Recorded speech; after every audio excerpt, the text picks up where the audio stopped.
And so before I move on to the next one, I just want to say something because I realize now we should have done a podcast on building rapport, and I'm a little bummed we didn't, but that's fine. It's okay. But kind of reiterating what you said, I wrote when I want to talk to you about building rapport before, right? Networking, utilizing your team. Yeah. During, right? You mentioned it, and I don't want to get into it. Let's dial in on the rapport. You want to do the whole thing on rapport? Let's talk about rapport because it's so important. All right. Well, it's rapportant. No. We can edit that in post. Okay. No, we're not. Nope. That's, okay.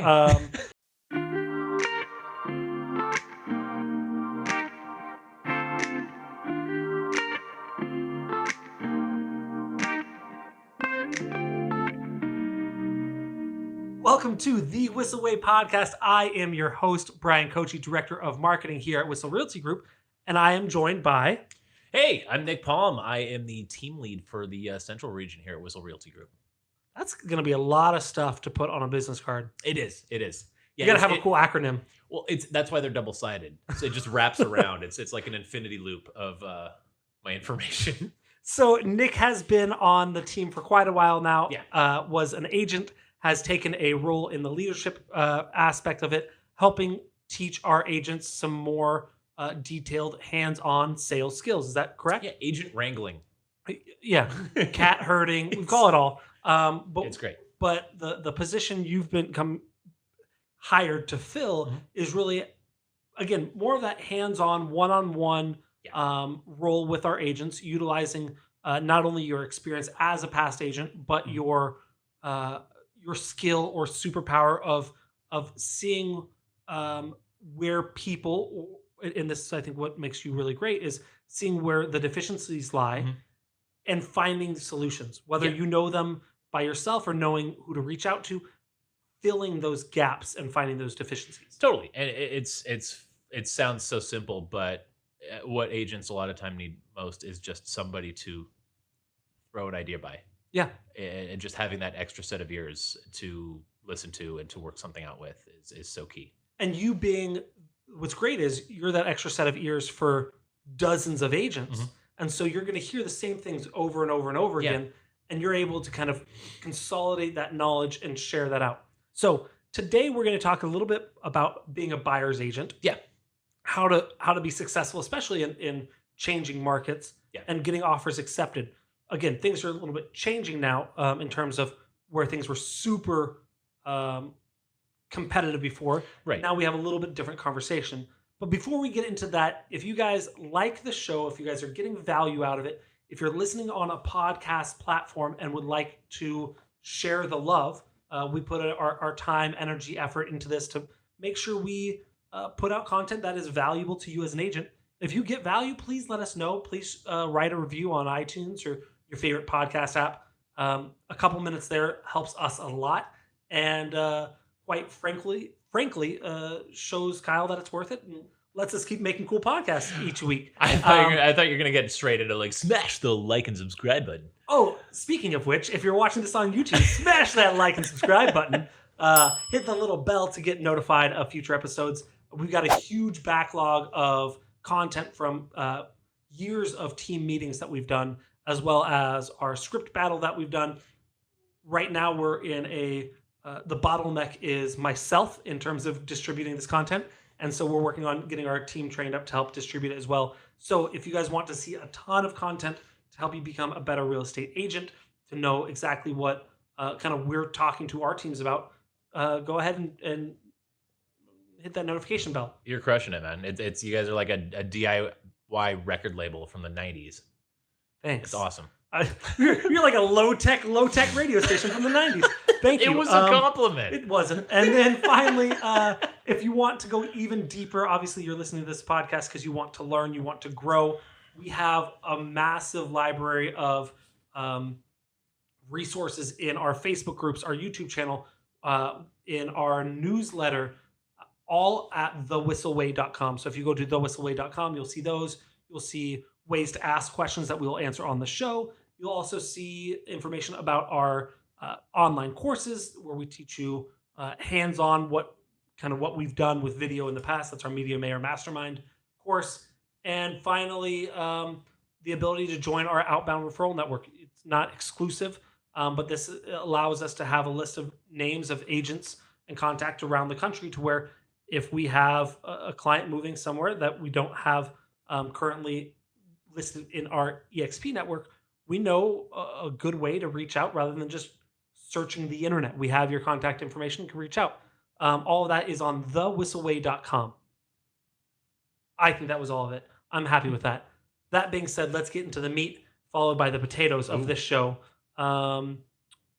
About being a successful buyer's agent and getting offers accepted. Yeah, right on. Well, I to start off with, I think, jumping into real estate, and especially on our team, the majority of our newer agents are first-time agents and new to the industry as a whole. And when you start new to the industry as a whole, I think the common progression is to start as a buyer's agent, which makes perfect sense. So what we really want to do is set agents up to be as successful as they possibly can be as buyer's agents, and get their feet wet and hopefully transition really smoothly into being one of the better listing agents out there. Wonderful. Yeah. So what it all comes down to is rapport with the listing agent when you're working with a buyer's agent. As a buyer's agent. So you do that by basically cold emailing, right? Cold emailing, no subject line. No. And just offers. Yes. 30, 40, 50 attachments, more the better. Exactly. You're basically cold calling for offers. Yeah. No, do you want to jump right into that? Should we jump right into that? Yeah, let's talk about how to get offers accepted. And I'm glad you started with that and not with a text solution or an email template, which I think we're going to get into. I hope we do, because I think that's important. But we are in a people business. Yeah. And it's not just our clients. Yeah. I was thinking about this earlier today. Real estate agents are salespeople. Yes. Usually when we think about that, you got to sell the house, right? You got to sell the listing agent that you're the right person. You also have to sell your client that you're it's so... I've always thought about it as one, like I am selling you for this one thing. Right. But it's really circular. You got to sell everyone around you to really help, to be able to help them. Yeah, it's totally multi-directional. I mean, there's so much more than just a person on a property. It's a million different directions that you're going in when you're selling, not just yourself, but your clients, every single aspect of this industry.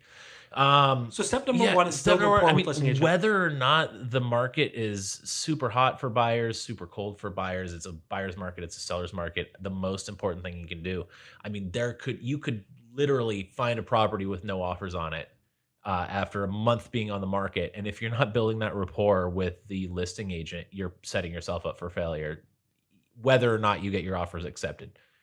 Building that rapport up front is going to give you so much leverage, not just to get your offer accepted, but throughout the transaction to the negotiation phase, to the renegotiation phase, and requesting repairs and credits and all those things. Because if you don't have that rapport, you're not going to know how to work with that listing agent. It's so simple, and it's incredible how few buyer's agents really put in the work to build rapport with the listing agent of the property they're looking at. And the thing that you said that you skipped over, it's super important, but is build a rapport to work with that listing agent. Not against. Not against. No. You're not head to head. No. This is not me versus you. This is not to see who can win. Yeah. Right? Obviously, you each are representing your own client. It's a game of chess. Yeah. Nonetheless, but you're not there. Nobody should be winning or losing. I mean, a win is a successful close of a deal on both sides. If a seller who wants to sell their house sells it, the buyer who wants to buy a house buys it, they both have won. Yeah. And so working with, not against, I think if you have that mindset, that definitely helps building rapport easy. Yeah. I want to talk about a few, as we're talking about this, my initial thought goes to, okay, the agent has their house listed for sale. How do I still start building rapport? But there's ways, like that's how people think. But I want to bring it back a step. How do you build rapport with agents, potential listing agents, before they even have, because everyone wants to be your friend if you're a listing agent and you have low inventory, right? Yeah. It's very easy to be popular at that point. Yeah, but exactly. How do you build rapport and build relationships with agents before they have that house? Before they have the listing? Yeah. I don't know. Networking. Right? There's so many realtor networking events. Yeah, absolutely. I mean, staying active in the realtor community. I honestly thought you were asking me, like, how do you anticipate they'll get the listing? Well, you first refer them the listing, and then you get your offer accepted. I don't know why you do that.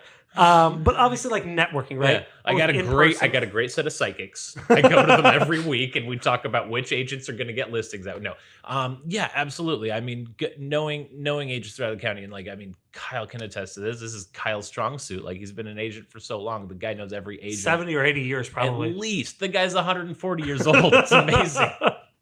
The fact that he didn't get into it until his 60s is just breathtaking. So obviously, networking, right? Yeah, in person. Mm-hmm. Also online, I think is an area that people neglect, right? Your local real estate Facebook groups. If you're the known person, like totally, it's great. Facebook groups, LinkedIn, just being connected in somebody's network in LinkedIn and being having a steady stream of content on LinkedIn is just as important of being a resource, not just for clients, but also for other realtors and other agents to show your value in the community as one of the top agents in the community. The other thing you mentioned, you talked about, as we joked about Kyle, you talked about him being, around this industry. We've got quite a few agents that are well experienced on our team. And I actually mean well experienced. I don't mean they're old. We've got some old people too, but we've got some people that are really well experienced. So being on a team and utilizing their network, this is something, again, I know that you preach, you've talked about, but we actually have a channel in our communication network that says, I think it's called Who Knows This Agent? Exactly. Who knows this agent? And that's so important. I mean, aside from building that rapport and all the things that kind of go without saying when you're, before you're going to go show a property, to the pre-showing phone call and text message, to post-showing thank you phone call and text message, to all those things where you're constantly staying on the forefront of the communication line with that listing agent.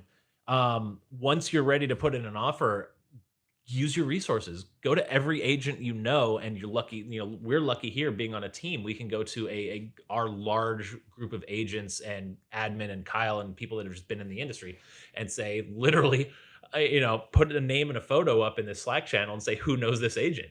And there's a very good chance. I mean, I haven't checked our success rate with that, but I'd say at least 60% of the time, someone on our team responds and says, yeah, I know the guy. Or let's see what we can do. Literally, someone, I'm trying to find it right now, was in our core value shoutouts was literally like, that was me. Oh, was it you? No, it was Jeremy. Oh, Jeremy! Shout out to Nick for putting in a good word with me for an offer I submitted, which we just got accepted. Yeah, it was an agent that I had closed a deal with back in February. I was representing a buyer, and I built a good rapport with him, and he was very easy to work with, and we closed the deal, and neither of us wanted to kill each other. And it was great. It was one of those amazing real estate moments. And when Jeremy posted, who knows this agent, I literally just said, yeah, what's up? He sent me a direct message and said, hey, we're about to put an offer on this property. This is the price. We're going to use an FHA loan. And I said, cool. I'll just send him a message. I reached out. I said, hey, hope you guys are doing well. Just want to let you know an agent on my team is going to be putting in an offer. Just want to let you know if so-and-so price point is going to be competitive enough. And when that agent gave Jeremy, agent on our team, zero information and left him, submitting a blind offer, he went back to me and said, yeah, that's really competitive. Like all caps letters, that's definitely really competitive. Like, Jeremy, drop it by 20 grand. Let's go. And I just said back to Jeremy, I sent him a screenshot of that text conversation that went back and forth. He's like, Nick, thank you. That's amazing. That's more than I got. So he could, go to bed that night feeling that he submitted a competitive offer. And 2 days later, today, he came up to me and said, hey, we're in escrow, got an offer accepted. So it's so simple, yet so, I mean, my message might or might not have gotten the offer accepted, but I also put in a couple winky faces like, hey, remember how smooth our escrow was? This guy's way better than me. I literally said that. I said, if you thought I was good, wait till you meet Jeremy. Oh, that's funny. And I'd like to say that's why it happened, but realistically, he put in a solid offer. But that extra level of communication might have helped, reminded that listing agent, like, oh yeah, I did a deal with Whissel and his team. Like, yeah, that was a really good, experience. Let's do that again. And was able to convince his client, the seller, to go with us. And so before I move on to the next one, I just want to say something, because I realize now we should have done a podcast on building rapport, and I'm a little bummed we didn't, but that's fine. It's okay. But kind of reiterating what you said, I wrote when I want to talk to you about building rapport before, right? Networking, utilizing your team. During, right? You mentioned it, and I don't want to get into it. Let's dial in on the rapport. You want to do the whole thing on rapport? Let's talk about rapport because it's so important. All right. Well, it's rapportant. No. We can edit that in post. Okay. No, we're not. Nope. Okay. All right. So we're gonna go all in on rapport because I think this is a huge part about getting offers accepted, right? And before we dive in completely, right? Like we can talk and maybe we touch on this, right? We utilize High Note to get our offers accepted, to really kind of showcase some cool stuff. Yeah, that'll be another episode.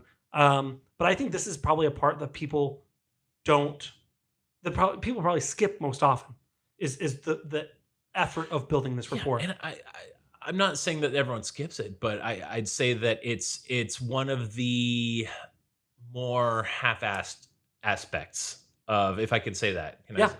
Aspects of the offer submission process. Is a no cussing Is this a podcast? kids only? This is like being Tom, you can change that, right? He totally fucked up. So we'll get that fixed. Shit. What are we gonna do? These fucking preschool kids are gonna flip their Whoa, we can't use the word preschool. Come on. All right, so let's keep going. Half-assed. That's what's gonna cause a red flag on YouTube. Can't say preschool on a podcast. That's true. So caught off track there. All right, so before we talked about building rapport before the agent even has the listing. It's so often forgotten to do by an agent. And I know we've all been in that situation with clients as buyers agents where you have, especially in the market that we've just been in and there still are in, where you've got these desperate buyers seeing 8-10 properties in a day and wanting to put offers on 6 or 7 of them. You putting 7 offers in a property in a day, you're not going to take the time and the care to reach out and build rapport with 7 or 8 agents. It's not impossible, but it's mind-numbingly hard to do. To wait, it's a time waster. Yeah, to build actual true rapport, you can't automate it. You can't be like, hey, insert agent name here. Yeah, it was great seeing you at property. Like you gotta put some effort into it. So you're absolutely. I mean, I've been in that situation with a client. I'm like, no, we can't put in 8 offers. Like, it's no. We gotta put in 10. So you're losing steam when you do that. So pick your battles.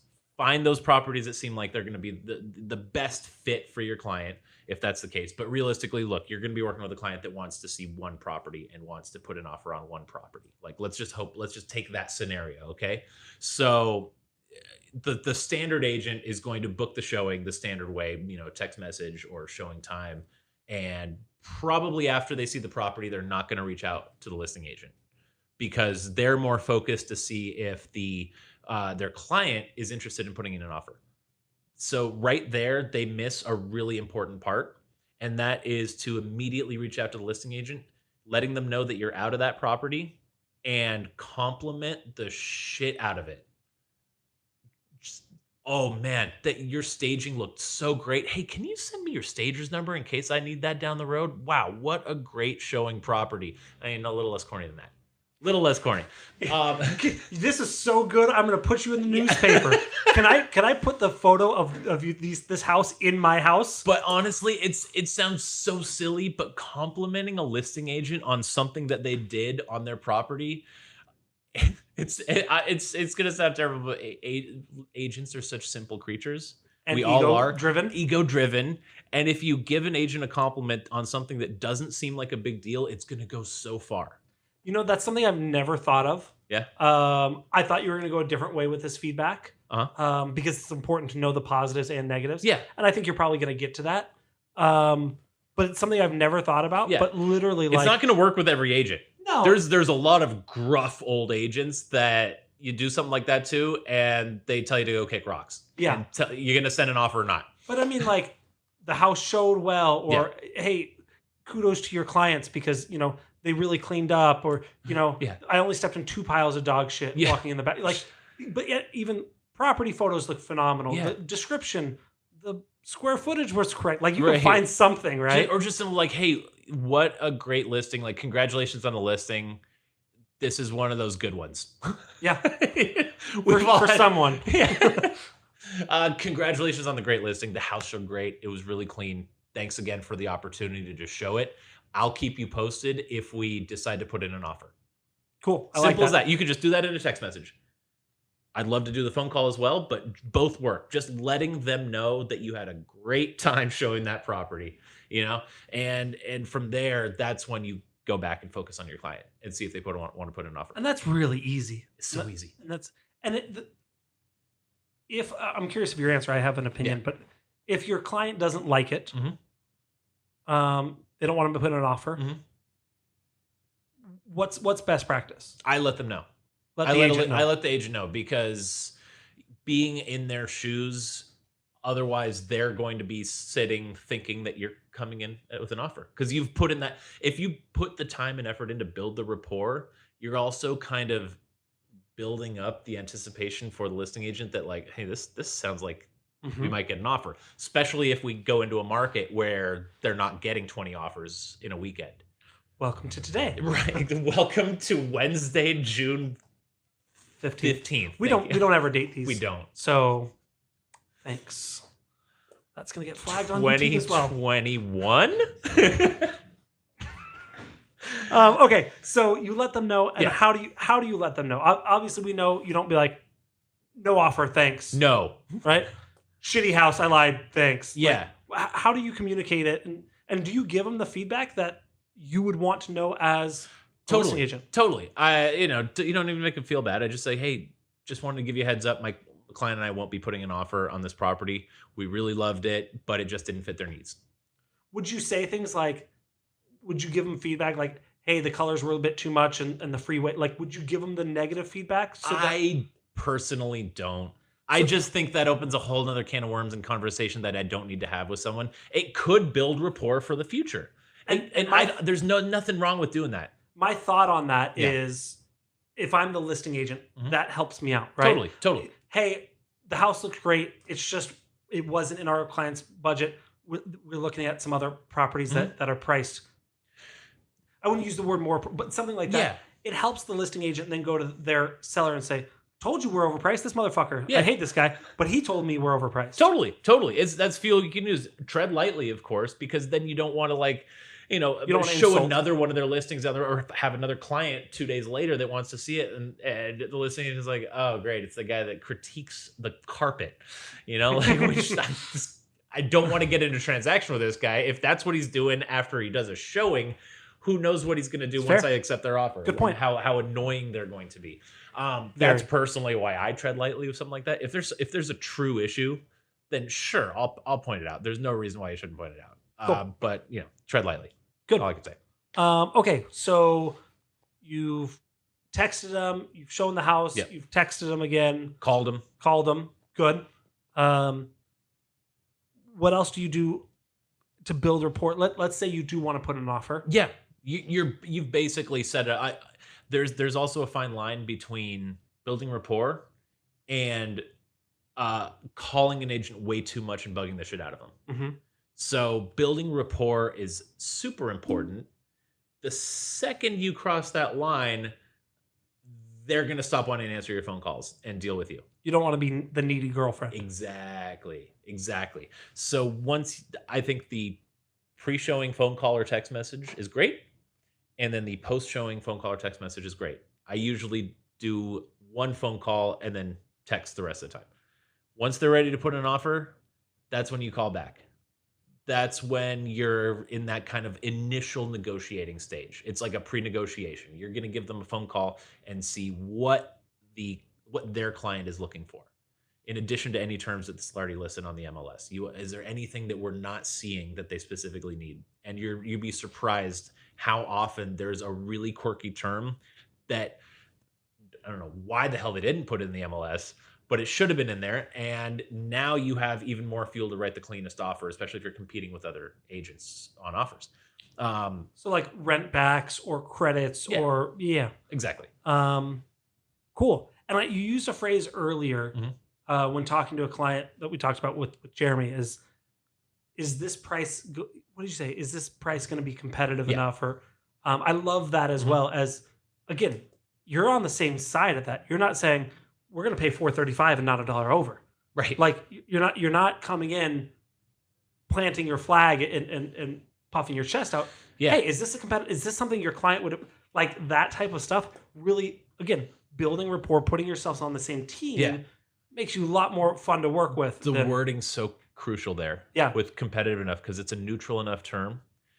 And you're going to get more of an answer. It's open-ended enough to get a wider range of response as well. And I mean, if you just sub out the word competitive with aggressive, then you're sounding aggressive. Mm-hmm. You know, is this offer aggressive enough? Well, especially when you do mad face emoji. Like you should stop drawing guns on your purchase agreements. Arm emoji.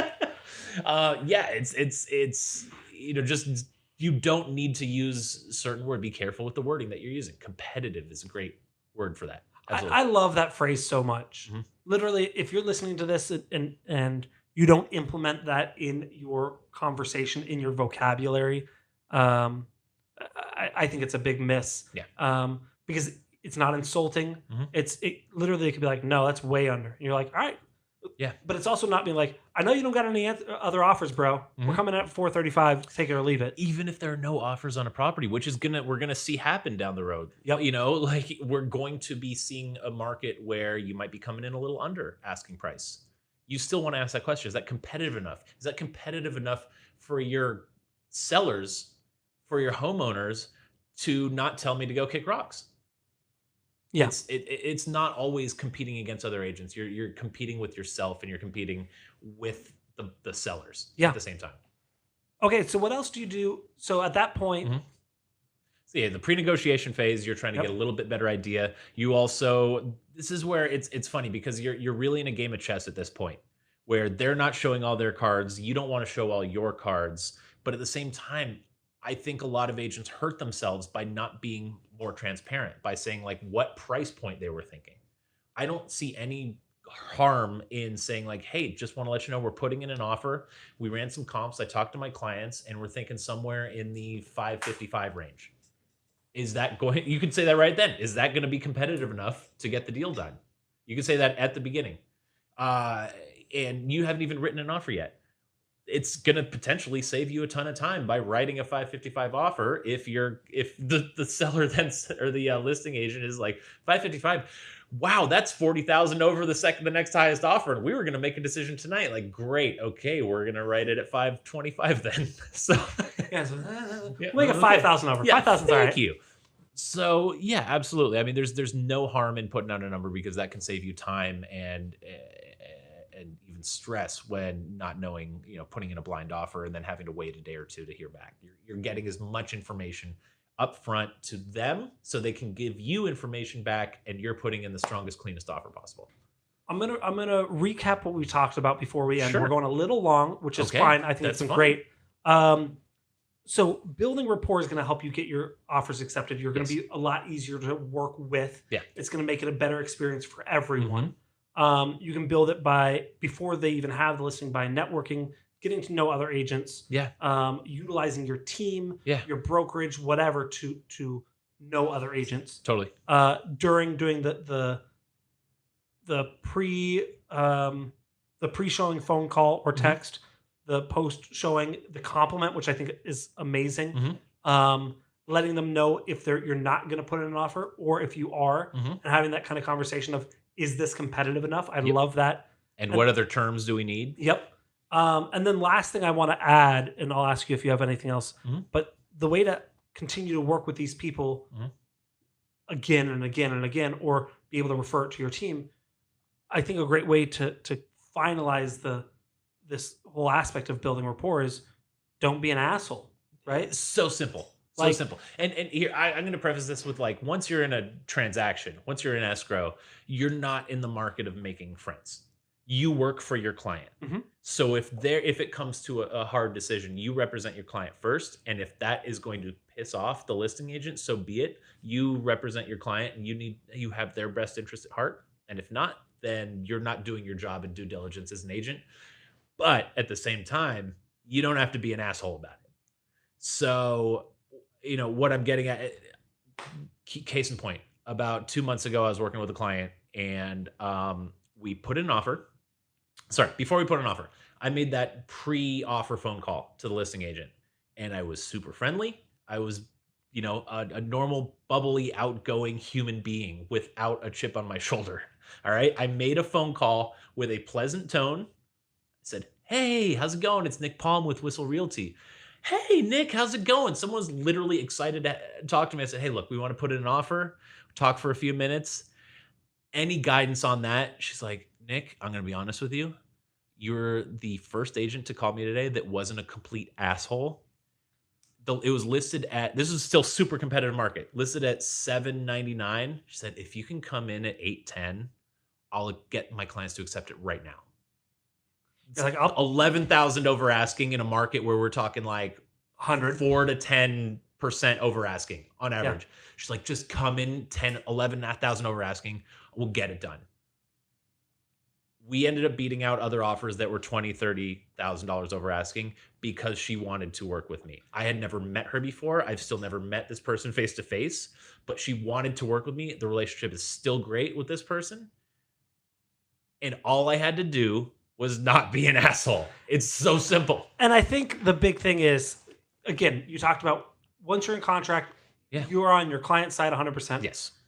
But the fact that you started at a friendly relational place with the agent. Yeah.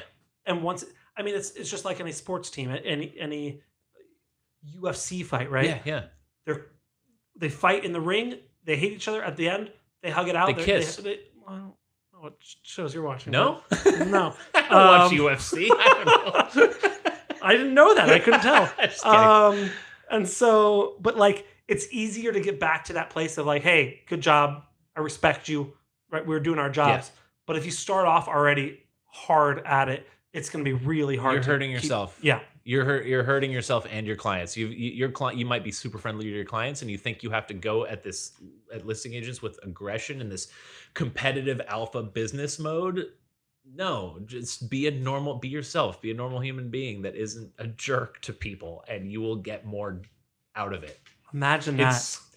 I feel silly that we're doing a podcast about how to be a normal human and nice to people and how important that is. But if you want to get offers accepted in real estate, be a normal, nice human and not an asshole. Is that beanormalnicehuman.com or .org? .org. Interesting. Yeah. That's a good app. Yeah. We're a nonprofit. They have it on iOS and Android. Obviously kidding. Thank you so much, Nick.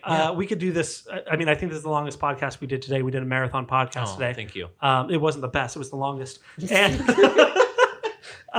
if you How not to be an asshole with Bryan Koci. Yeah, it's not too difficult. If you enjoyed this, if you share this with your teammates, share this with your partner, share this with someone that you've worked with who's been an asshole, and maybe help them out by kind of like you don't tell someone they stink, they have bad breath, you just give them a mint. Like, give them this mint. Yeah. Again, go to thewhisselway.com if you want access to a lot of our stuff where we put out a lot of content. We engage. And then again, if you like it, please write us a review. Hopefully this was helpful. And if you were listening with kids, we probably should have done a language warning. And so maybe let us know that up front. But if you've listened to this show before, you know not to listen to it with kids. Mm-hmm. That is our show, our next portion of this show, the final portion. I would love to meet like the 6-year-old that loves this show. You know what? I can't tell you how many, like I go on and off with Gary V. Yeah. And literally he's got like 11-year-olds that like, Gary V, when I was in 2nd grade, you said fuck the whatever, and now I'm in 4th grade? Yeah, like I'm like, what is happening? But to each their own. Anyways, transitioning. At this part of the show is our Whissel Widget of the Week. This is something that we use in our business, in our daily lives, to help us have more fun, help us save time, help us be more efficient. I don't know. Just helps us. Mm-hmm. This is something that we use and we would like to share with you. Mm-hmm. I will let you go first. Nick, what is your Whissel Widget of the Week? Mine's going to sound like a lame cop-out, but it's my notes app. I mean, I did highlighters before. It's my notes app, and I if I didn't have my notes app, if I didn't live without my notes app, I can't talk anymore. But my notes app saves me in all aspects of life. I mean, as a full-time real estate agent, as a father of 2 and a husband, they're just, I forget everything.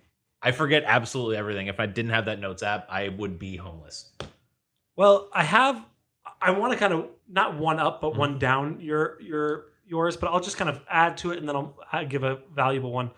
Honestly, you've seen I've been taking notes for no particular reason. No, literally, I'm not going to write anything up, but I love writing notes. It helps me stay engaged. You can't see it on camera, but he just wrote "Nick sucks" over and over again. It's yeah, about 200 times. It's a lot of times. And so this is so dumb, and this is not going to be my widget.